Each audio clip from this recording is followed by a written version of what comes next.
بسم اللہ الرحمن الرحیم اللہم صلی علی سیدنا و مولانا محمد وبارک وسلم۔ عزیز بھائیو، ایک بہت ہی پیاری حدیث مبارکہ آپ حضرات کے سامنے بیان کرتا ہوں۔ عن ابی ہریرہ رضی اللہ تعالی عنہ عن النبی صلی اللہ علیہ وسلم قال: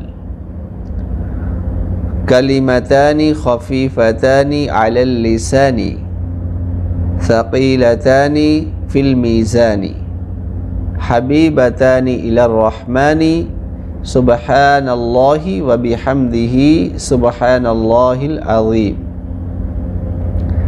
حضرت ابی ہریرہ رضی اللہ تعالی عنہ سے مروی ہے، وہ کہتے ہیں کہ نبی کریم صلی اللہ علیہ وسلم نے فرمایا، دو ایسے کلمے ہیں جو زبان سے ادا کرنے میں بالکل آسان ہیں، ہلکے پھلکے ہیں، اور میزان کے اندر ان کا کافی وزن ہے، یعنی جو نامہ اعمال ہوگا اس کے اندر ان کا کافی وزن جو ہے وہ ہو کر نامہ اعمال کا جو نیکیوں والا پلڑا ہے اس کے اندر جھکاؤ پیدا کریں گے۔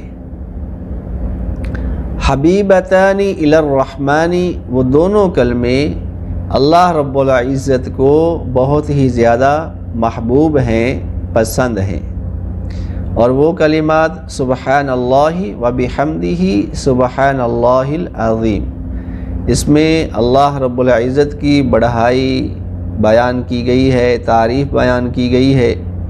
تو میرے بھائیوں، ان کلمات کو اٹھتے بیٹھتے چلتے پھرتے سونے کے وقت، سو کر اٹھنے کے وقت ان کلمات کو دہرانا چاہیے۔ اللہ رب العزت عمل کی توفیق عطا فرمائے۔